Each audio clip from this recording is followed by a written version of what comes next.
Thank you. Hopefully it's going to work. So, this is the UI of Gemini. It's really look like our normal AI system like Gemini. So I'm going to ask it for a simple question, which is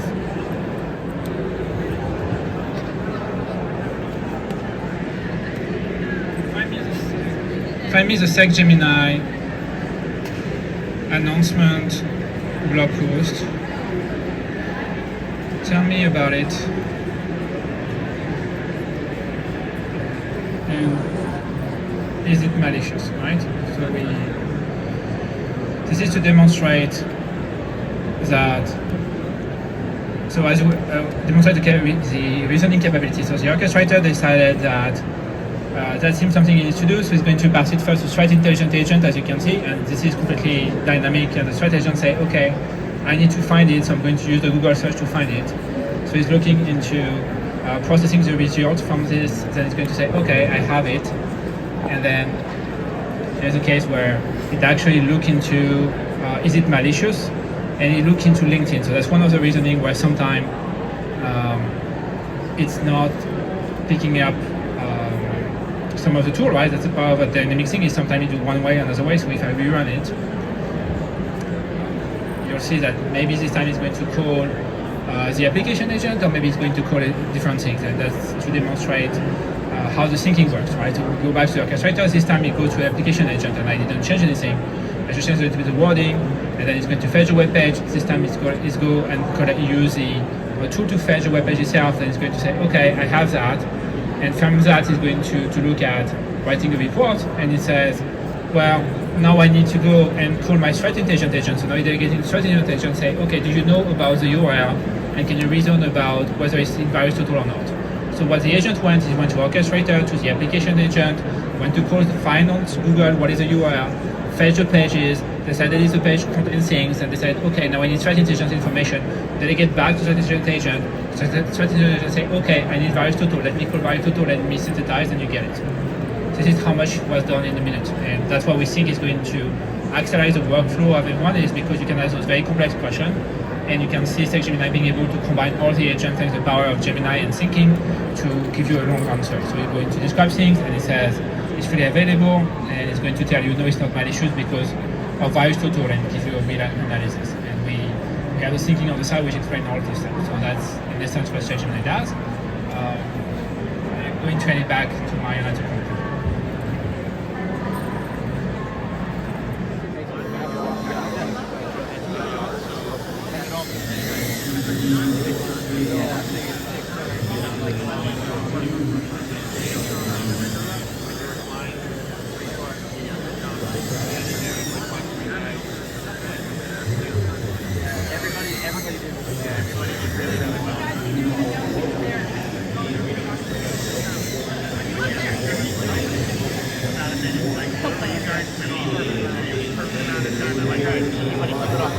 So, do anybody can do it? Like somebody that's pretty beginner in drones? Yeah, absolutely. So people pre-qualified for this course about a month in advance. Okay. But over on the other side, we have flight simulators that are the same exact course you see today that people can fly on.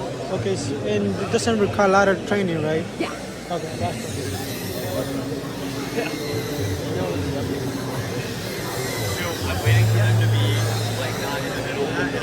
Helion is a fusion energy company based in Washington State, and we are currently in initial operations of our 7th prototype called Polaris, and we believe this is the machine that will demonstrate electricity production from fusion for the very first time.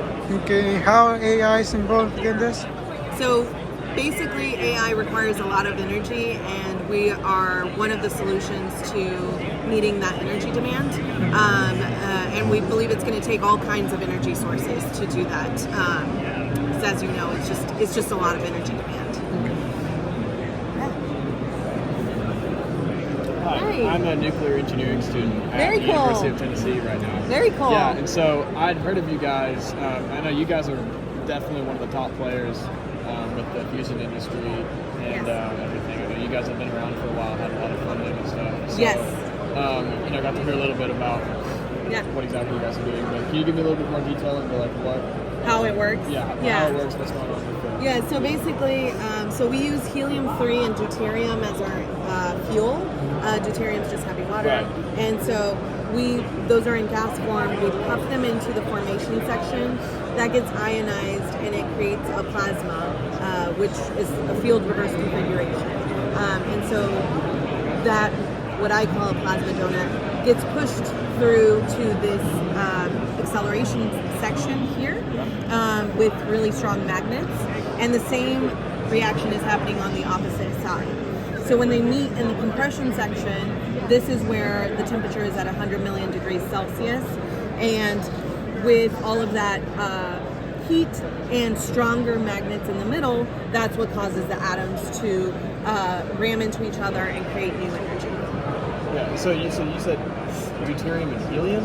Helium-3. Helium-3, so that's definitely unique because I've seen a lot. Yes. The other companies I've talked to here are deuterium and tritium. Tritium, yeah. So Our machine can do both. Okay, so what makes helium and deuterium better than deuterium and tritium? So first off, tritium has more safe handling, safety issues, and we are prepared for that. We have a whole tritium lab on our site. But for us, our investors really wanted us to use different fuels that were easy to find and cheap. Okay. And the tritium's much rarer. Yes, tritium is much rarer, it's more expensive, but one of the byproducts of our fusion is tritium. Really? Yes, Wow. and another cool thing is that tritium in 12 years decays into helium-3. So eventually we will have the most You guys have been sustainable. around since 2013. I don't know how long you guys have been actually making the... I mean, since before 2013. Oh, really? Wait, sorry. How long have we been making what? the tritium. No, that I don't know, but I thought you were asking about the machines, and we started like even before the company was founded. Our okay, founders were, iterating on the different machines. Can you tell me about the company and Yeah, everything? what we do. So we are a quantum algorithms company. What we work on is figuring out how we can make quantum computers today useful and practical for a few different specific use cases. So one use case would be the work that we're doing on trying to discover new kinds of materials using quantum computers and our algorithms. The other work that we're doing is on figuring out how you could use quantum computers to optimize really complex mathematical problems or challenges with specific industries like optimizing power grids or transportation or network logistics. So yeah, that's what we do and that's what we work on. Okay. How AI is involved in this? So we are not an AI company, Okay. but we are within the computing space. Okay. How we are relevant to the AI industry in a way is that if you are familiar with one of the big challenges in artificial intelligence today is the energy and power requirements both for the data centers and also for simply just running large language models in general. And that puts a lot of strain on the power grid at the regional scale, and eventually it will put a strain on power grids at the national scale as well. So we need to figure out better ways of doing optimizations and management of our power grids. And our work on optimization is doing exactly that. We're trying to see how quantum computers today can be used to improve and enhance the operations of power grids that we have. So we are not an AI company, but we are working on issues that are very relevant to artificial intelligence. Okay. Can you tell me more about quantum algorithms and like this one? Yeah, so this is our work on materials discovery using quantum computers. Basically what we're looking to do is see if you can use quantum computers to do modeling and simulation of atoms, small molecules that have quantum mechanical properties. That our current state-of-the-art approaches are not very good at making assumptions about. And we think quantum computers are one of the ways we can actually do materials discovery faster and in a more efficient way.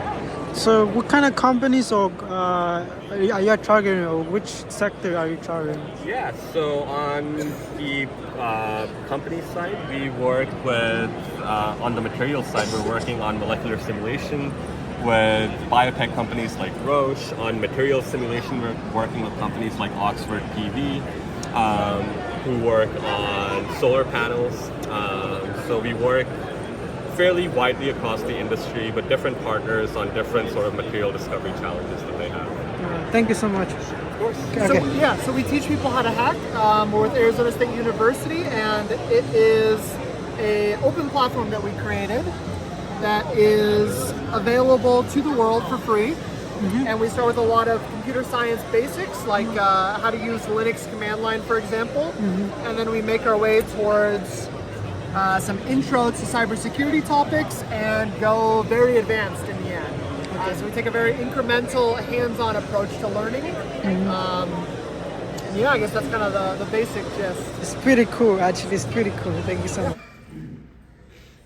We want to also make sure that we have a real-world situation where the drone would have to pace through a different house or different buildings for an operator to be able to scan the room and see their surroundings ahead of time.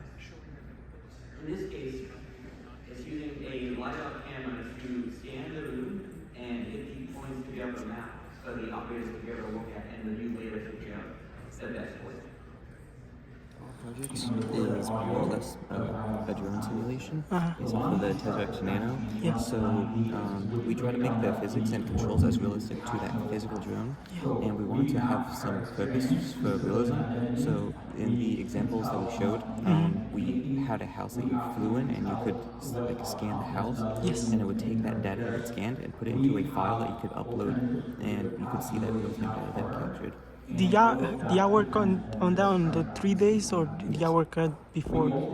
Purely these 3 days. 3 days? That's actually amazing, Mickey.